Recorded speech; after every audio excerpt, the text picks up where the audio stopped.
बिस्मिल्लाहिर्रहमानिर्रहीम। अस्सलाम वालेकुम रिस्पेक्टेड टीचर्स, उम्मीद है आप खैर और आफियत से होंगे। नए वीडियो के साथ हाजिर हैं इंशाल्लाह। हमारा जो आज नया डोमेन है वो स्टार्ट हो गया है, फाउंडेशन ऑफ एजुकेशन, और इसके अंदर हम जो है वो फ़िलासफ़िकल फाउंडेशंस को हम डिस्कस करने वाले हैं अभी। ठीक है जी। तो सबसे पहले मैं आपको बता दूं कि जो फाउंडेशंस ऑफ एजुकेशन के अंदर पहला हम क्या कर रहे हैं, फ़िलासफ़िकल फाउंडेशंस पे डिस्कस कर रहे हैं। ठीक है जी। देखिए, अगर हम फ़िलासफ़िकल की बात करें तो फ़िलासफ़िकल जो होता है वो दरअसल रियलिस्टिक और जनरल प्रिंसिपल की स्टडी है। The study about realistics and the general principle, और इसके अंदर साइंस भी आ सकता है और आर्ट भी इसके अंदर आ सकता है। अगर इन शॉर्ट में कहूँ तो सबसे पहले हमारे पास जो है वो आप ये कैसे कह सकते हो कि फ़िलासफ़ी हमारे पास जो है वो सबसे पहले आई, फिर फ़िलासफ़ी से ही काफ़ी सारी ब्रांचेस हमारे पास जो है वो निकली। तो फ़िलासफ़ी की हमारे पास जो है वो 7 थ्योरीज आप कह सकते हो, वो हैं, हम डिस्कस करेंगे वन बाय वन। तो पहले हमारे पास जो आता है वो आता है आइडियलिज़म।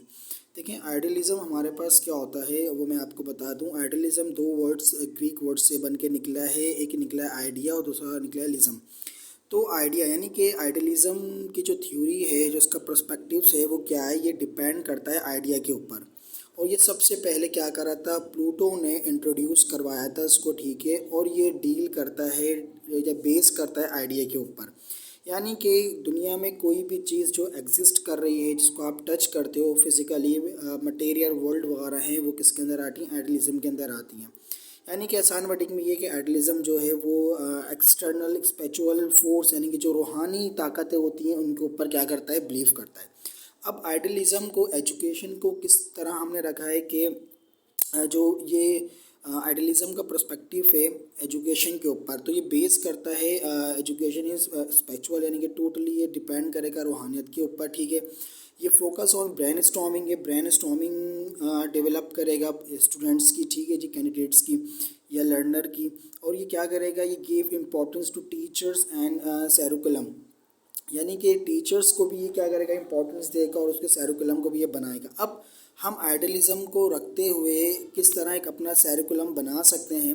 अगर हम कोई भी सैरिकुलम बनाएंगे with the help of idealism, तो उसके अंदर हम एथिक्स को इंट्रोड्यूस कराएंगे। ठीक है। बेस ऑन एथिक्स होगी, रिलीजन्स होंगे, लॉजिकल्स होंगे, लिटरेचर होंगे और जोग्राफी हमारे पास होंगी। यानी कि अगर पेपर में सवाल आता है कि आपको एक सैरिकुलम बनाएं विद द बेसिस ऑफ जो है आइडियलिज़म, तो आप इन चीज़ का ख्याल रखेंगे, क्योंकि आइडियलिज़म जो है वो एक रूहानियत के ऊपर डिपेंड करता है। ठीक है। आइडिया के ऊपर डिपेंड करता है। ठीक है। तो उसका अगर हम सैरिकुलम बनाएंगे तो वो क्या होगा, ये चीज़ें हमारे पास जो है ना वो आएंगी। ऐसा इसके अंदर टीचर मेथड क्या होगा इस आइडियलिज़म के अंदर, तो ये क्वेश्चन आंसर मेथड हो सकते हैं। ठीक है। इसके बाद डायलॉग्स मेथड हो सकते हैं, लेक्चर मेथड हो सकते हैं, बुक स्टडी मटेरियल जो है वो हो सकता है, फील्ड नोट्स आपके पास हो सकते हैं, ये टीचर मटेरियल है। ठीक है जी। अच्छा, इसके अलावा इसके अंदर कोलैबोरेशंस, यानी कि टीचर रोल्स क्या हैं, इसके अंदर जो है वो कौन सेंटर्ड होगा, इसमें टीचर डोमिनेंट है, यानी कि इसके अंदर आप ये कह सकते हो कि टीचर का रोल इसके अंदर क्या है। तो टीचर डोमिनेंट भी हो सकता है इसके अंदर। ठीक है। और को वर्कर भी काम, यानी कि इसके अंदर टीचर अकेला भी जो है ना वो टीचर सेंटर्ड वाली अप्रोच इसमें इस्तेमाल भी हो सकती है, और टीचर और स्टूडेंट्स आपस में मिलकर करिकुलम एक्टिविटी के थ्रू भी इसको कर सकते हैं। इसके एक्सपोनेंट कौन कौन से हैं, यानी कि इसके ऑथर कौन कौन से हैं, ये प्लूटो है, सोक्राट्स है, फॉर्बेल है और कैंट है। ये सारे इसके क्या है, ऑथर हैं, एक्सपोनेंट हैं, जिन्होंने क्या करा था, आइडियलिज़म को क्या करा था, सपोर्ट किया था। और सबसे फहरिस्त में प्लूटो आता है।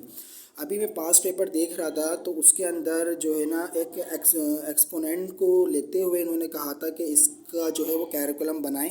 तो ये आइडियलिज़म का जो है ये हमने चीज़ें डिस्कस करी हैं, इसको देख लीजिएगा कि इस तरह भी ये सवाल जो है वो आ सकता है। इंशाल्लाह नेक्स्ट टॉपिक के साथ हाजिर होंगे। अपना ख्याल रखिएगा। अस्सलाम वालेकुम।